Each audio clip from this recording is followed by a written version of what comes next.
Labor and immigration go hand in hand. You can't change the rules for one without affecting the other. The U.S. Department of Homeland Security estimates that nearly 11 million people illegally entered the country between 2021 and 2024. With the new administration taking over in Washington, D.C., stronger border security and harsher penalties are among their highest priorities.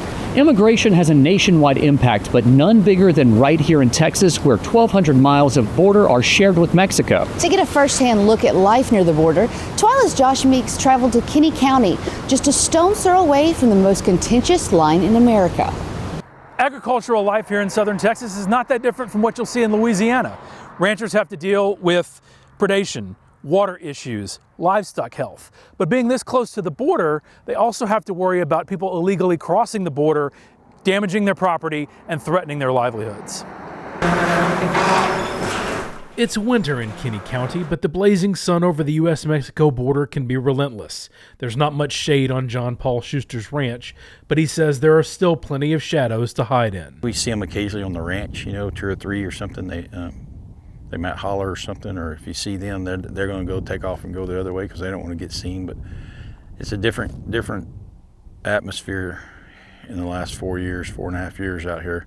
He's talking about trespassers, specifically those illegally crossing the southern border. It has been a huge financial burden for our county. Schuster and his wife Donna have been running this ranch for years. These corrals used to be bustling with goats and sheep to be sheared, but like many in agriculture, they've had to scale back. Sheep and goats and stuff was huge for us back in the day, Angora goats especially. The mohair incentive and stuff that was involved, and then the wool incentive as well. But today we're just a cow-calf operation. But down here on the border, the bottom line isn't their main worry. My backyard is bigger than your backyard. You know, I have this whole ranch. But how would you like people, you know, just traipsing through your backyard without permission? A few months ago, a group stole this tractor from Schuster's property, then used it to drive through at least 9 fences, causing tens of thousands of dollars in damage. We're 2.5 years into this deal when this happened here. Cost us almost $15,000 to get the tractor fixed and stuff. No insurance, obviously, and everything. So, you know, you just get it fixed and keep going because it has a sole purpose for us, and that's to shred the brush for us and everything in our country.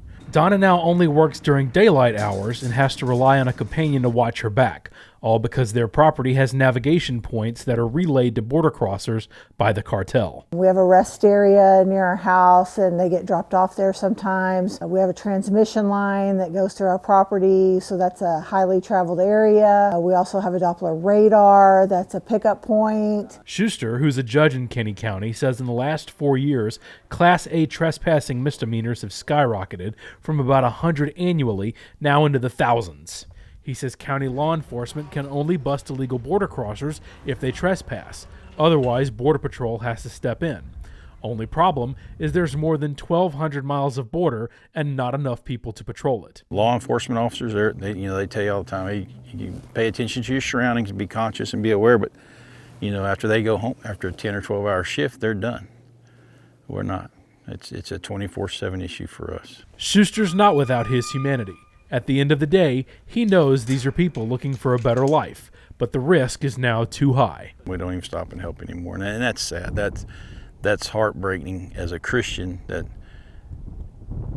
I can't, you know, I don't feel safe in putting out that helping hand, because if we help 2 today, there may be 30 here in 2 or 3 days because they mark you, they pin drop you. They say, go by this house, they'll help you. They're there to help. They're gonna give you food and water or something. And of course, there's the age-old question that's asked of every Louisianian after a hurricane: why not move? This is our home. My kids were born and raised here. Lived here 31 years. It's where my wife, you know, this is my wife's family's place. This is where she wants to be. So that's, you know, it shouldn't be like that. I shouldn't have to live like that. The Schusters, like many in America, are very curious to see what the next 4 years of this administration will bring. Reporting from the U.S. Mexico border for This Week in Louisiana Agriculture, I'm Josh Meeks. President Donald Trump promised mass deportations in his campaign speeches, but it's still too early in his administration to speculate on what that might look like so close to the border.